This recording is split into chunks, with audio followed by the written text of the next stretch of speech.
අනේ ඒ පොඩි දරුවා ගුරුවරියට කියනවා මට ගහන්න එපා කියලා. බලන්න ඒ දරුවා අඬ අඬා අත්වලින් කියන විදිය.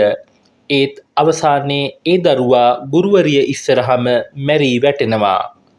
මෙන්න දැන් ලැබුණු ඊටාම කනගාටුදායී පුවතක්. විශාඛපට්ටනම් පාසලක ගුරුවරියකගේ බව කියන පහරදීමකින් 6 හැවිරිදි දරුවෙකු මිය ගියා. ඒ ඉන්දියාවේ විශාඛපට්ටනම් වල පොඩි දරුවෙක්. ගෙදර වැඩ අවසන් කර නොතිබීම සම්බන්ධයෙන් ගුරුවරයෙකු විසින් පහර දුන් බව කියන සිද්ධියකින් අනතුරුවයි එහෙම වුණේ. බාලාංශ පන්තියේ ඉගෙනුම ලැබූ 6 හැවිරිදි ප්‍රණී තේජ් නැමැති කුඩා දරුවා මියගිය බවට හේතුව අධික කම්පනය බවත් කියනවා. මෙම සිදුවීම විශාඛපට්ටනම් ප්‍රදේශයේ පිහිටි පෞද්ගලික පාසලක සිදු වී ඇතැයි පැවසේ.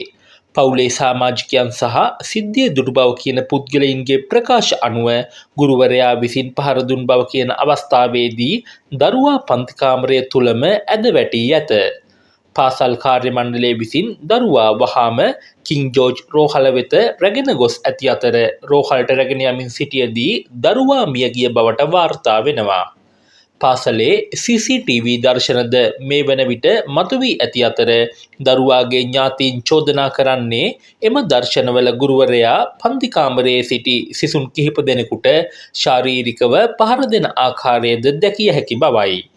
දරුවාගේ මරණයත් සමග KDH රෝහලේ උණුසුම් තත්ත්වයක් ඇති වූ අතර ශෝකයටපත් පවුලේ සමාජිකයින් සහ ඥාතීන් ගුරුවරයාට සහ පාසල් කළමනාකාරීත්වයට එරෙහිව දැඩි නීතිමය ක්‍රියාමාර්ග ගන්නා ලෙස ඉල්ලා සිටියහ. පොලිසිය විසින් මේ සම්බන්ධයෙන් නඩුවක් පැමිණිල්ලක් සටහන් කරගෙන විමර්ශන ආරම්භ කර තිබේ. නිලධාරීන් පවසා ඇත්තේ CCTV දර්ශන, වෛද්‍ය පරීක්ෂණ සහ පශ්චාත් මරණ පරීක්ෂණ වාර්තාව මත දරුවාගේ මරණයට නිශ්චිත හේතුව තහවුරු කරගන්නා බවයි. මෙම හදකම්පා කරවන සිදුවීම මගින් නැවතත් පෞද්ගලික පාසල්වල දරුවන්ගේ ආරක්ෂාව පිළිබඳ බරපතල ප්‍රශ්නයක් මතුව තිබෙනවා.